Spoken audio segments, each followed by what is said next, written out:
Karena secara akal sehat, ini kita bicara motornya motor yang 15 jutaan, mobilnya mobil yang harga ratusan juta. Jelas. Bukan yang motornya harga 30 juta, mobilnya harga yang 15 juta gitu. Bukan. Tapi secara akal sehat, kalaulah dia harus memilih antara motor yang 15 juta dengan mobil yang bahkan miliaran, dia pasti akan condong memilih, saya memilih mobil. Karena dia tahu mana yang paling berharga sesungguhnya. Sama kayak sholat subuh itu kalau ditarik kepada analogi, itu kalau kita sholat sunnahnya doang, sholat subuhnya enggak, itu kayak kita cuma milih motor padahal di sini ada mobilnya. Dan bahkan bukan cuma sekedar kehilangan mobil, ada dosa yang besar karena meninggalkan kewajiban, yakni sholat subuh. Makanya hadirin, nomor 5 ini tentang keutamaan sholat subuh itu, kamu tuh seperti sholat semalam suntuk, kata Rasulullah SAW. Apakah kita sanggup sholat semalam suntuk dari Isya sampai subuh berdiri terus tanpa pernah kita istirahat? Hampir-hampir kita rasa-rasanya akan tidak sanggup, kecuali sebagian orang yang Allah beri taufik pertolongan untuk mereka sanggup. Tapi kalaupun kita berbicara, kita sebagai manusia yang butuh waktu istirahat, kalau kita harus bangun terus sholat sepanjang malam dari Isya sampai subuh, rasa-rasanya nggak mungkin. Kalau kita ya secara umum. Tapi untuk sebagian orang tertentu atas taufik pertolongan Allah mungkin. Kalau kita kayaknya berat. Karena kita sholat tarawih 2 jam aja udah ngeluh hadirin kadang-kadang. Ini kapan selesainya imamnya baca panjang banget sih? Besok-besok jangan dah. Ditandain imamnya langsung.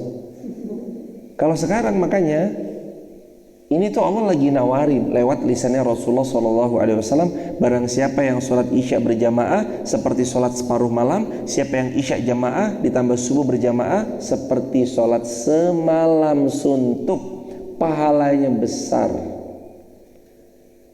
Kita yang sholat subuh mendapatkan pahala sholat sunnah yang dilaksanakan dari ba'da Isya sampai subuh. Kerennya jemaah orang yang sholat subuh. Makanya para ulama itu seringkali mengucapkan sesuatu yang dengan ucapannya harusnya kita merasa termotivasi untuk memperbaiki diri. Apa kalimat para ulama? Kalau kamu mau lihat orang yang Islam, lihat ketika hari raya, itu Islam. Tapi kalau kamu mau melihat orang beriman, lihat di waktu subuh. Karena gak gampang untuk bangun di waktu subuh, untuk konsisten di waktu subuh, untuk apalagi sampai-sampai habis subuh Anda ngaji. Itu gak gampang jemaah. Gak gampang banget. Anda kok habis subuh gak langsung balik. Karena kecondongan hati pengennya habis subuh langsung balik. Melanjutkan apa? Melanjutkan tidur, melanjutkan istirahat. Subuh-subuh matanya udah begini. Allahu Akbar. Sholat udah sambil ngantuk-ngantuk. Ngaji pun udah sambil Bismillah ya Allah, Bismillah ya Allah, ayo Bismillah ya Allah, ayo. Matanya gini-gini, lemes lagi. Waktu subuh godaannya banyak. Makanya Nabi katakan subuh tanda iman, karena sabda Nabi asqalus shalah 'alal munafiqin salatul fajr. Munafik tuh nggak ada di waktu subuh tuh, munafik nggak ada. Yang ada di waktu subuh tuh cuma mereka yang dipenuhi selaksa iman dalam relung jiwa mereka. Jadi orang-orang munafik nggak bangun. Makanya kenapa kok subuh tuh udaranya seger, udaranya itu nikmat. Beda sama udara-udara di waktu zuhur, asar, maghrib. Kenapa? Karena udara di waktu subuh masih segar, fresh. Itu sebab karena udara di waktu subuh belum terkontaminasi dan belum tercampur oleh hirupan udara mereka yang munafik. Karena yang munafik masih tidur. Sabda Nabi kan tadi, asqalus shalah 'alal munafiqina. Ini sholat yang paling berat. Munafik tuh gak bakal ada di sholat ini. Sholatul fajr, sholat subuh. Sabda Nabi SAW. Dan Rasul kita gak mungkin bohong. Rasulullah nggak pernah berbohong dan Rasul tidak mungkin bohong. Maka poin yang kelima, sholat subuh itu sholat seperti semalam suntuk. Kita dapat pahala tahajudnya, kita dapat pahala sholat-sholat sunnah lainnya disebabkan karena sholat subuh berjamaah. Namun kalau bisa sholat sunnah tahajudnya tetap ditunaikan lebih baik. Kalau bisa bangun lalu kemudian sholat sunnah hajat lebih baik, bangun sholat sunnah tobat lebih baik. Jadi konsepnya, tulis di kolom komentar teman-teman TikTok, YouTube, Instagram, tulis di kolom komentar ya. Konsepnya yang wajib dijalankan, yang sunnah dihidupkan. Coba jemaah, yang wajib diapain? Dijalankan. Yang sunnah diapain? Hidupkan. Selaras. Dan hadirin ingat, Allah itu sari'ul hisab, maha cepat perhitungannya. Ulama menjelaskan di sana Allah nggak akan pernah salah dalam menghitung amal-amal kita. Di sini pun sebenarnya hari hisab sudah mulai jemaah, udah mulai dihitung dari sekarang. Makanya orang-orang yang tidak menjaga pola, mohon maaf, pola kesehatan terhadap paru-parunya, mereka mungkin mohon maaf sekali lagi merusak paru-parunya yang Allah amanahkan kepada mereka dengan menghirup sesuatu yang bisa merusak paru-parunya. Dalam beberapa saat ia berpotensi ada kerusakan. Itu udah mulai dihisap tuh. Anak-anak muda yang serius sungguh-sungguh belajar, ini tentang hisap juga. Jadi anak-anak muda yang sungguh-sungguh belajar, dia akan dapatkan keberhasilan di masa yang akan datang. Ketika dia besoknya ujian fisika, dia tahu, maka malamnya dia pelajari. Saat ujian itu datang, dia sudah siap karena dia semalamnya belajar. Itu kan udah dihisap berarti. Perhitungan itu kan udah dimulai. Orang yang sungguh-sungguh melakukan sesuatu yang tidak pernah dilakukan orang pada umumnya, maka dia akan dapatkan sesuatu yang tidak didapatkan orang pada umumnya. Coba aja, lakuin aja sesuatu yang tidak dilakukan oleh orang secara umum, maka besok kita akan mendapatkan sesuatu yang orang umum tidak mendapatkannya. Apa? Silahkan, sesuai dengan bidang dan kesukaan masing-masing. Yang sukanya lari, saya yang gak pernah lari, bertemu sama Mas Herman yang setiap subuh lari misalnya, yang setiap 2 pekan sekali futsalan misalnya, yang setiap pagi olahraga, sedangkan saya nggak olahraga, kita bertemu dalam beberapa waktu yang akan datang berbeda. Fisik saya jauh lebih drop, fisik Herman jauh lebih prima. Kenapa? Dia melakukan yang saya tidak lakukan, olahraga. Niko yang setiap hari jadi pilot drone, Niko nerbangin drone, Z, tolong dong ini, tolong dong ini, Z. Dengan saya yang nggak pernah nerbangin drone, satu saat beliau akan dapatkan sesuatu yang saya tidak dapatkan. Karena beliau konsisten di bidangnya, tekun, dan semua bidang tuh tentang sama. Jamaah mau lihat sepak bola, basket, olahraga secara umum, ataupun di bidang perkulineran, ataupun di bidang bisnis clothing, ataupun di bidang bisnis apapun jenisnya, skincare lah, bisnis properti lah, bisnis apa segala macam, jamaah nggak akan pernah mendapatkan rumus yang berbeda kecuali rumusnya pasti template-nya sama. Template secara umumnya sama. Template-nya man sabata nabat. Kalau kita konsisten pasti akan tumbuh. Itu template udah di semua bidang, disiplin ilmu manapun, lintas disiplin ilmu manapun, bidangnya sama, template-nya sama. Manjada wajad. Sungguh-sungguh, konsisten, disiplin, berani berkorban lebih daripada yang lain, berani berjuang, spare time. Kalau orang bekerja 12 jam, kita membangun diri kita kerjanya 24 jam non-stop. Orang bilang, enak ya kamu dagang, enak ya kamu mah pengusaha bisa libur kapan aja. Mungkin kita bisa bilang saudara kita yang dagang usaha bisa bilang kayak gitu, enak dalam kacamata kita. Tapi lupakah kita berapa banyak tisu yang beliau habiskan? Ya enggak? Pedagang tuh berapa tisu yang beliau habiskan? Yang lain kerja dari jam 8 pulang jam 4, pedagang tuh enggak. 24 jam mikir, ini gimana ya flywheel marketingnya, gimana ya customer journey-nya, gimana ya supaya dia datang lagi, nanti datang membawa temannya lagi, temannya cerita lagi membawa temannya lagi. Itu kan di kepalanya tuh berpikir terus, gimana ya caranya ya supaya nanti begini, gimana caranya ya kedai yang satu ini bisa bertahan, lalu kemudian tambah lagi, lalu kemudian nambah lagi dengan pertolongan Allah. Kalau ini kok, ayo kita koreksi evaluasinya apa ya, oh evaluasinya ABC. Otaknya 24 jam berjalan terus, berpikir terus. Tapi yang kadang kita lihat hanya sekelibat. Enak ya kamu enak ya kamu bisa libur kapanpun. Tapi ternyata tidak. Itu sebabnya karena sekali lagi lakukan sesuatu. Tulis di kolom komentar ya teman-teman. Tulis di kolom komentar, lakukan sesuatu yang tidak dilakukan orang lain, maka besok kita dapatkan sesuatu yang tidak didapat oleh orang lain. Tunjuk aja satu bidang apa, lakuin aja. Niko mau jadi TikToker, upload aja di TikTok. Herman mau jadi YouTuber, buat aja konten. Ilham mau jadi selebgram, buat aja, silahkan. Bukankah hari ini itu platform sosial media merubah banyak hidup orang? Cuma gara-gara satu video hidup orang itu berubah? Ya enggak? Cuma gara-gara satu kalimat kamu nanya, hidup orang itu berubah?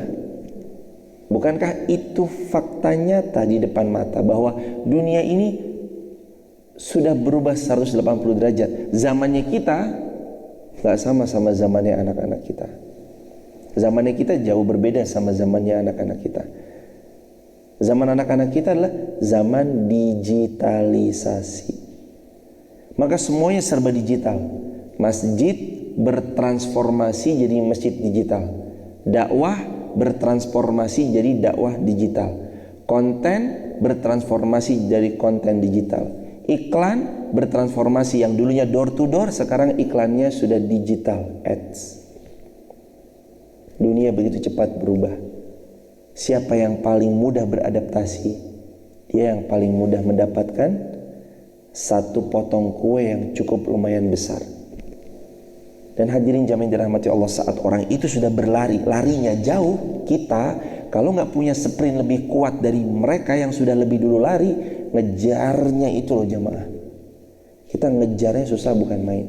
Makanya dulu guru saya pernah bilang, kalau mereka baca sehari 2 lembar, kamu baca sehari 4 lembar. Kalau kamu bersaing sama dia. Mereka baca sehari 2 lembar. Kita kalau mau bersaing 4 lembar, bahkan lebih. Mereka sehari menghabiskan 10 halaman. Kita sehari menghabiskan 20 halaman, 2 kali lipatnya untuk mengejar daripada ketertinggalan kita atas beliau. Terus gimana cara mengejar ketertinggalan itu? Para ulama punya konsep, awali siapa yang bagus dalam startnya, maka dia akan bagus setelah startnya. Makanya nasihatnya ulama, awali harimu dengan kebaikan. Yang mana kita mengawali hari dengan kebaikan itu? Awalnya adalah sholat subuh. Startnya baik, nextnya baik. Kalau subuhnya aja udah berantakan, biasanya nggak mengklaim terhadap secara keseluruhan, tapi biasanya kalau subuhnya udah berantakan, nextnya itu udah berantakan, udah kacau balau udah.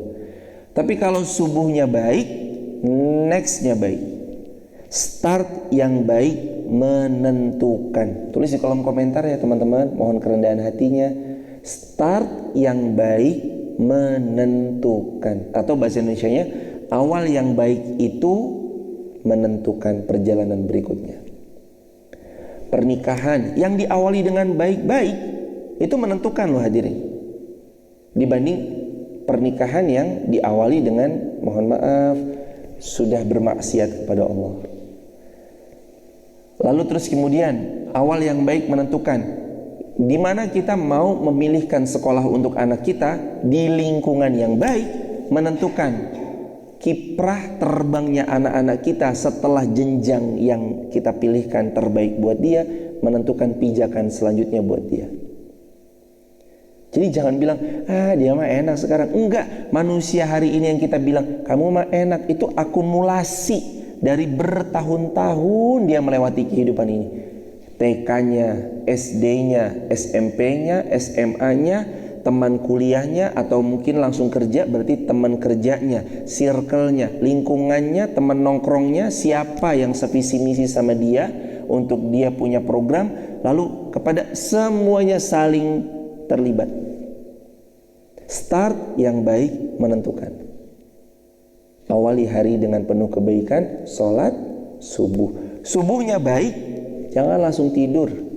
No sleep after subuh. Tulis di kolom komentar.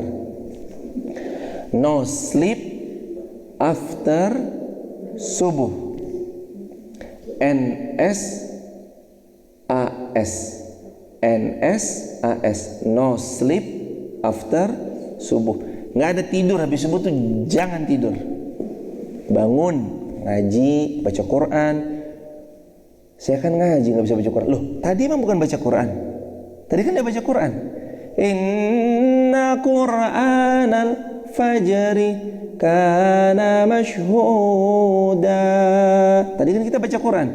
Al-Isra ayat 78, 79, 9, ayat 78, 79, ayat 90, ayat 91.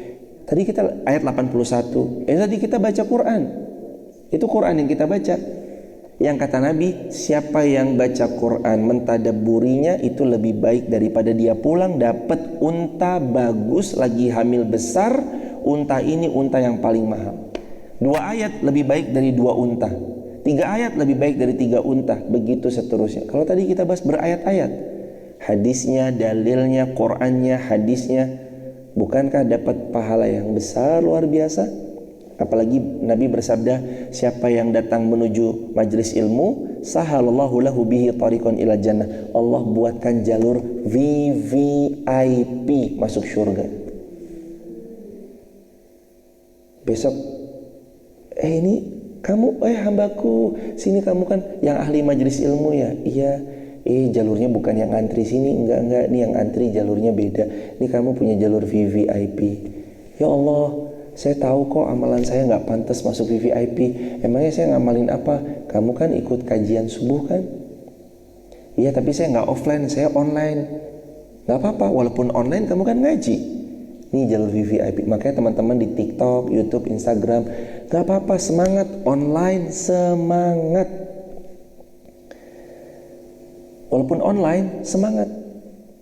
Tetap dibukakan sama Allah jalur VVIP masuk surganya Allah. Makanya kalau teman-teman subuh bisa nggak tidur, sangat saya sarankan subuh tuh jangan tidur. Kelak pasti kita dapatkan sesuatu yang tidak orang dapatkan karena bangun subuh. Yang keenam, man shalla subhi huwa fi dhimmatillah. Hadis Muslim nomor hadis 163. Sesiapa yang sholat subuh, maka Allah langsung yang akan menjaga orang yang sholat subuh. Allah, jamaah dijaga Allah. Kira-kira butuh penjagaan siapa lagi? Jamaah dekengannya sudah Allah, terus jamaah butuh backupan siapa lagi? Jamaah udah ditolong Allah, terus jamaah emang mau minta tolong sama siapa lagi? Nabi bersabda, sesiapa yang sholat subuh, maka Allah akan menjamin hidup hambanya yang sholat subuh. Orang sholat subuh jamaah, hidupnya terjamin. Coba hadirin, coba jamaah, Anda cerna pelan-pelan. Kalau Allah menjamin hidup kita, masa iya kita ditelantarkan? Masa iya kita dibuat gak nyaman? Pasti kan Allah yang menjamin hidupnya, pasti diizinkan sama Allah.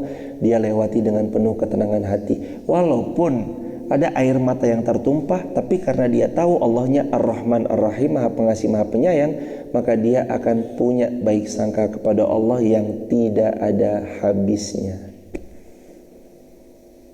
Itu keutamaan yang keenam. Sholat subuh ada dalam jaminan Allah. Nah, yang terakhir jemaah, barang siapa yang sholat subuh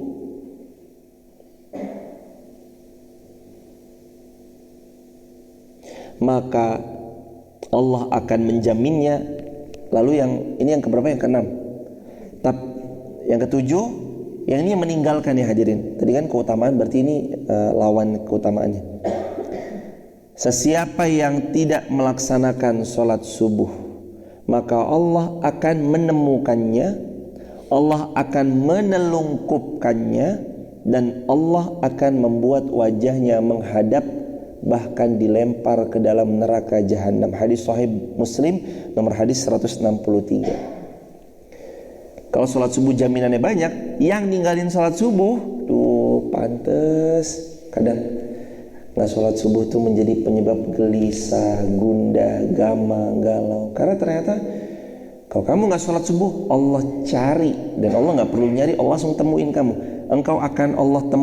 Allah akan menemukannya, Allah akan menelungkupkannya, dan wajahnya akan dilempar ke neraka jahanam gara-gara tidak sholat subuh. 3. Allah menemukannya, Allah menelungkupkannya, dan wajahnya akan dilempar ke jurang yang paling binasa. Semoga Allah karuniai kita terus biasa sholat subuh. Jangan sampai ditinggal sholat subuh. Jangan tidur lagi habis subuh. Habis subuh ngaji, kalau bisa ngaji. Kalau emang teman-teman ada kajian. Kalau bisa deres Quran. Udah jemaah, kita ini gak kurang motivasi. Kita ini cuma kurangnya deres ngaji. Motivasinya udah banyak. Jemaah buka Reels, TikTok, YouTube, itu motivasi, ketika aja motivasi itu keluar semua. Kita tuh gak kurang motivasi, kita tuh kurangnya adalah deres ngaji. Makanya ayat Quran yuk dibaca. Kadang kalau kita gak ngaji, ini ayat Quran gak dibaca nih. Kalau kita gak sengaja ngaji, ini ayat Quran gak dibaca, udah geletak aja di situ. Tapi begitu subuh, start yang baik menentukan. Subuh udah ngaji ayat, beberapa ayat tadi 78, 79, 80, 81, 4 ayat. Hadisnya ini udah ke-7, berarti ada 7 hadis. Total 7 tambah 4, 11. Udah, kita melewati hari-hari udah punya bekal. Bekalnya adalah apa yang pagi ini kita dapatkan. Karena jemaah, bukan cuma fisik yang perlu nutrisi, tapi hati juga perlu nutrisi. Wah, itu pantas tuh dikuatin, ditulis di kolom komentar ya teman-teman. Bukan cuma fisik yang perlu nutrisi, tapi hati kita juga perlu nutrisi. Tapi hati juga perlu nutrisi. Hati ini perlu dikasih gizi, nutrisi. Makanan aja ada 4 sehat, 5 sempurna. Hati itu juga ada. Hati supaya bersih dari dengki, gak dendaman, gak irian. Ngelihat nikmat orang, pengennya iri aja. Ya Allah, dia kok dapat, kok saya enggak. Coba jemaah, sebelum Anda iri, dengki sama nikmat yang Allah berikan sama orang itu, kok dia bisa sukses ya, kok dia usianya muda tapi kok udah bla bla bla bla ya.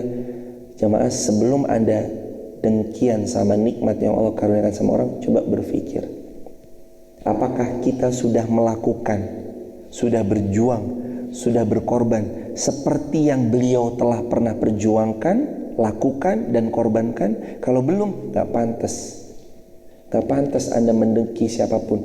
Bahkan kalaupun memang kita sudah berjuang, dengki pun atas nikmat yang Allah berikan sama orang lain gak boleh dalam Islam. Wa min syarri hasidin idza hasad, jangan dengki. Belajar bersihkan hati. Jangan jadi 4S. Susah melihat orang senang, senangnya melihat orang susah. Pokoknya kalau temennya dapat nikmat, dia susah. Alah, kenapa kok dia sih yang dapat kulkas baru? Kenapa nggak saya? Loh, Allah mau ngasih rezekinya sama dia, ya nggak apa-apa jemaah. Ada perkataan bagus, ini punyanya Imam Hasan Al-Basri. Ini perkataan yang hampir-hampir kami tuh sering bilang sama anak-anak muda, pemuda-pemudi, maaf. Apa kata Imam Hasan Al-Basri? Kalau kamu dikalahkan dalam perkara dunia oleh seseorang, maka kalahkanlah ia dalam perkara akhirat. Kalau kamu, kenapa mas? Oh, pertanyaan. Kalau kamu dikalahkan oleh seseorang dalam perkara dunia, maka kalahkan ia dalam perkara akhirat.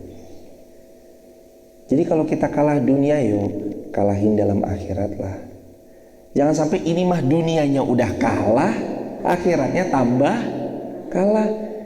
Dia mah Masya Allah udah mah kaya, rajin sodako, subuhan yuk di masjid, habis subuh gak tidur, habis subuh mereka ngaji, habis subuh tilawah, masih lagi nanti ngajar, masih lagi nanti bisnis, dagang, ini itu. Udah mah menang dunia, menang akhirat. Ini mah udah kalah dunia, kalah akhirat. Ya jangan rugi-rugi banget lah hadirin. Kita yang kalah dunia, jangan sampai kalah akhirat juga. Kalah dunia gak apa-apa, tapi salib. Oh dia kaya tapi pelit, oh dia kaya tapi gak pernah sholat. Ya kita mah yang insya Allah berkecukupan, tapi jangan pelit. Berkecukupan tapi rajin sholatnya, berkecukupan tapi ngaji. Hadirin, Masya Allah, Anda duduk begini aja, Anda dapat jaminan Rasulullah. Ingat apa tadi zaman Rasulullah? Dapat jalur VIP masuk surga. Berarti Anda sudah selangkah lebih maju punya jalur VVIP. Itu janjinya Nabi. Allahu Akbar walillahil hamd. Maka kami mendoakan mudah-mudahan yang hadir di masjid ini offline dan yang teman-teman online dari TikTok, YouTube, Instagram, semoga kita semua selalu dijaga Allah, dimuliakan Allah. Dan kalau ada di antara teman-teman baik yang rumahnya dekat Wonosobo atau mungkin gak jauh dari Wonosobo seperti Banjar, Purbalingga, Purwokerto, Kebumen, Magelang, kalaupun teman-teman bisa datanglah. Datang ke MAF Masjid Muhammad Al-Fatih, datanglah. Kemarin ada tamu dari Purwokerto datang berangkat dari rumah jam 2 pagi ngaji ke sini. Datanglah. Ada yang dari Semarang nginep terus ngaji. Kalau teman-teman bisa offline lah. Kalau nggak bisa online nggak apa-apa. Tapi kalau rumahnya ya cuma seribit, ya masa online yang kebangetan lah. Walaupun ada yang seribit, ada hadir, komen, tulis di kolom komentar. Yang Wonosobo, tulis di kolom komentar. Yang Wonosobo, yang lagi nonton Wonosobo, nggak apa-apa ya, nggak apa-apa teman-teman. Maksudnya online itu nggak apa-apa. Lawang kadang ya namanya saya Senin Ustadz, Selasa kerja, Senin, pokoknya Senin sampai Jumat saya mah kerja, nggak apa-apa, online nggak apa-apa. Tapi kalau bisa sewaktu-waktu pas offline, kan ada keberkahan yang beda. Walaupun semuanya sama-sama dapat keberkahan dalam ilmu, dalam perjuangan, dalam ngaji bareng, kajian subuh syuruk bareng. Tapi tentang yang offline itu ada spesial yang berbeda, sebagaimana sabda Nabi yang mulia Sallallahu Alaihi Wasallam.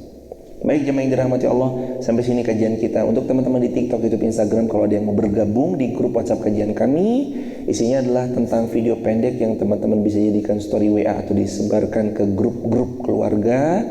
Setiap video-video kami di TikTok, YouTube, Instagram, semua bebas di-share ke grup keluarga, ke grup teman-teman besti. Silahkan, salah satunya dengan cara tap link di bio, sebut nama asal kota asal negara. Jadi teman-teman yang mau bergabung di grup sahabat UIR, ikhwan, akhwat, tap link di bio, sebut nama asal kota asal negara, save nomor WA-nya ya 0812 13 60 70 20. Barakallahu fikum. Ada pertanyaan? Silakan Mas. Apa pertanyaannya? Hadirin ada pertanyaan? Dari Instagram, silakan. Masya Allah, kabut. Ibu Handayani Assalamualaikum Ustaz, memilih masjid dekat rumah untuk memakamkan masjid atau masjid yang jauh? Wah, ini pertanyaannya. Lebih baik memakmurkan masjid dekat rumah atau masjid yang jauh? Jawabannya dua-duanya. Kalau bisa masjid dekat rumah dimakmurkan silakan. Yang jauh juga dimakmurkan ya silakan. Nah kayak saya kan cuma satu, apa ya saya dibelah jadi dua terus satu-satu gitu? Enggak. Gimana caranya? Ada sesuatu yang Anda hantarkan, itu cara Anda mensupport masjid yang jauh. Apa? Harta yang Anda libatkan. Maaf ya saya belum bisa datang, tapi ini harta saya, mudah-mudahan bisa ikut andil dalam memfasilitasi. Tes, insya Allah itu sama dalam pahala. Sabda Nabi, man dalla alal khairi kafaili. Siapa yang memfasilitasi kebaikan sama dalam kebaikan.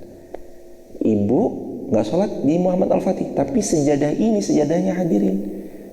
Titip ya Us, ini sejadah. Hadirin sama dalam pahala, walaupun hadirin nggak datang secara langsung ke Masjid Muhammad Al-Fatih. Barakallahu fikum. Oke, semoga jadi jariah buat kita bareng-bareng. Jangan lupa, Sekolah Hafiz Quran Masjid Muhammad Al-Fatih sudah buka inden angkatan kedua. Sudah ada yang daftar 2 orang untuk angkatan kedua. Ruang-ruang kelas ada di sebelah sana. Insya Allah akhir tahun ini akan jadi. Bahkan mungkin sebulan lagi ruang kelasnya sudah jadi, beserta TU, beserta ruang guru. Dan ruang kelas yang sekarang sudah dihuni oleh 11 santri, yang insya Allah angkatan tahun depan insya Allah kita siapkan lebih matang. Dan satu kelas maksimal hanya 15 siswa. Angkatan pertama 11 siswa, gurunya dalam satu angkatan ada 2 orang. Kalau angkatan pertama ini bahkan gurunya 3 orang, Ustazah Zumroh, Ustazah Iyos, Ustadz Ilham Ali. Yang besok insya Allah tiap-tiap angkatan maksimal 15, satu kelas ada 2 guru yang akan membersamai putra-putri buah hati kita insya Allah. Teman-teman, terima kasih selalu membersamai masjid, membersamai program subuh, membersamai dakwah, memfasilitasi banyak kebaikan. Semoga Allah membalas semua dengan surga firdaus tanpa hisab. Mohon berkenan ditengok amal jariahnya Masjid Muhammad Al-Fatih. Titip Masjid Muhammad Al-Fatih, kalau hari ini hari matinya kami, hari wafatnya kami, mudah-mudahan teman-teman melanjutkan perjuangan Masjid Muhammad Al-Fatih, Sekolah Hafiz Quran Muhammad Al-Fatih, dan di sebelah sana nanti akan kita bangun asrama yang perencanaannya tahun 2024 kita buka untuk pondok pesantrennya. Barakallahu fikum. Subhanakallahumma bihamdika asyhadu an la ilaha illa anta nastaghfiruka wa natubu ilaik. Rabbana atina fid dunya hasanah wa fil akhirati hasanah wa qina adzabannar. Ya Allah, ampunkan dosa kami, ampunkan dosa kedua orang tua kami, muliakan kami karena iman Islam, karena Al-Quran, jadikan hati-hati kami terpaut karenamu ya Allah. Hindari kami dari segala mara bahaya, dekatkan kami kepada kebaikan, izinkan kami memiliki keluarga sakinah, mawaddah warahmah, putra-putri yang salih salihah, izinkan kami semua hidupnya istiqamah, wafatnya kami husnul khatimah. Rabbana atina fid dunya hasanah wa fil akhirati hasanah wa qina adzabannar. Alhamdulillahirabbil alamin. Jamaah tetap semangat. Terima kasih selalu membersamai, berkah selalu. Assalamualaikum warahmatullahi wabarakatuh.